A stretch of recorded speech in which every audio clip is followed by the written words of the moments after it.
Electronics আমাদের relative ছিল, এখানে কাজ করতাম। আর আপনার তেজগাঁও পলিটেকনিক্যালে গিয়ে ক্লাস করতাম সপ্তাহে 2 দিন। 80 সালের ঘটনা। 85-র দিক দিয়ে কাজ শেখার পরে বিভিন্ন দোকানে, কোম্পানিতে, নিপ্পন কোম্পানি, নিক্কন কোম্পানিতে চাকরি করলাম। তখন তো ছিল শুধু রেডিও ছিল, আমরা 1 ব্যান্ডের রেডিওগুলা, মিডিয়াম রেডিওগুলা 2 ব্যান্ড 3 ব্যান্ড করতাম। তখন ভালো পয়সা ছিল, 3টা-4টা কাজ করলে 1000-1200 টাকা ওই সময় কামানো যেত। তারপর এখন আপনার বিভিন্ন ভ্যারাইটিস রেডিও। অনেককে বলি কেউ যদি রিটার্ন করে নিয়ে আসবেন, আমি যথাসাধ্য চেষ্টা করবো কইরা দেওয়ার জন্য, যদি পার্টস ম্যানেজ করতে পারি। বিশেষ করে যদি আপনার কয়েলগুলা খারাপ হয়, কয়েলগুলার হাতে বান্ধাইলে পারফেক্ট হয় না। আদারওয়াইজ অন্যান্য কাজগুলা, যেমন আপনার অ্যান্টেনা কয়েল আছে, ফেরিড রড, এখন তো এগুলো পাওয়া যায় না। এগুলো আমরা কলকাতা থেকে, ইন্ডিয়ার থেকে আনার চেষ্টা করি, চেন্নাই থেকে। ইন্ডিয়াতে অনেক পুরানো জিনিস পাওয়া যায়। এখন ওই যে ন্যাশনাল রেডিও নিয়ে আসে, জেবিসি, জেবিকো, বাবা বিভিন্ন চাইনিজ ব্র্যান্ড। আগে তো আসলে শুধু রেডিওর উপরেই মানুষ নির্ভরশীল ছিল। আপনার রিক্সাতে দেখবেন যে রেডিও বাজত, আপনি 30 টাকার ভাড়া 40 টাকা দিতেন। যে রিক্সায় রেডিওটা থাকতো, এটা সে একটু গান শুনতে যাইতো। আর আপনার একটা রেডিওতে তখন ছিল 4 ব্যাটারি। আর রিক্সাওয়ালারও আপনার একটু সাউন্ডটা জোর দিয়ে বাজাতো। এখন মনে করেন যে আপনি রিক্সায় যাচ্ছেন, আশেপাশের লোক আপনার তাকিয়ে থাকতো যে গানটা আস্তে আস্তে কোত্থেকে। পুরান রেডিও পাইলে আমরা বস্তা ভরে রেখে দিই, যখন যেটা লাগে পার্টস সেগুলো আমরা নিয়ে ব্যবহার করি আর কি, মানে কাজে খাটাই। এখন একটু সচ্ছল শ্রেণীর লোক যারা আছে, এই রেডিওগুলা বা এই সেটগুলা তারা এগুলা ঘরে রাখে।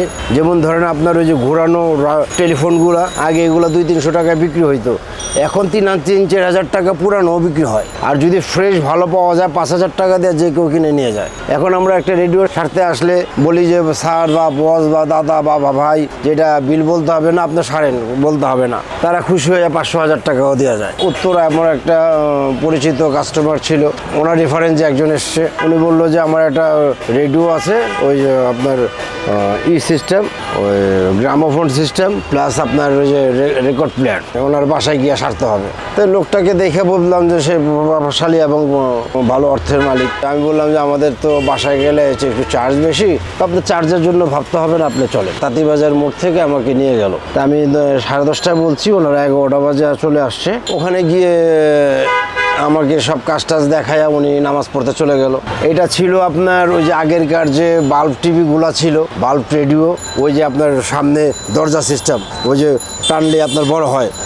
আমার ঠিক মনে পড়তেছে না ওটার সমস্যা ছিল, কার্বন পড়েছিল, সাউন্ড আসতো না। তারপরে আপনার বাল্বগুলো কিছু খারাপ ছিল। আমরা যখন কোথাও বাইরে কাজে যেতাম, তখন ওই আপনার একটা বিটকেসের ভিতর সব ভরে নিয়ে যেতাম, বিশেষ করে দূরে গেলে, যাতে রিটার্ন আমাকে না আসতে হয়। তারপর মোটামুটি রাত 10টার নাগাদ শেষ হলো কাজ। তারপরে ভদ্রলোক খুশি হয়ে আমাকে 5,000 টাকা দিল, দই মিষ্টি কিনে দিল, গাড়ি দিয়ে পাঠিয়ে দিল। আমি আবার চলে আসলাম। এখনো ওই যে বাল্ব সেট বা আপনার আগেরকার বক্স টিভি গুলা যে সারতে যায় জোর করে, যেমন কালকে একজন আসছে, ফোন নাম্বার দিয়ে গেছে, ওনার সনি টিভি, ওনার ঘরে 75 ইঞ্চি টিভি আছে, কিন্তু ওই টিভিটাকে সে সারাবে। আমি বললাম যে এগুলো তো সারাতে গেলে 2-3 দিন 4 দিন যেতে হয়, আপনার মজুরিও দিতে হবে বেশি। আপনার কোনো সমস্যা নেই, যা লাগবে দেবো।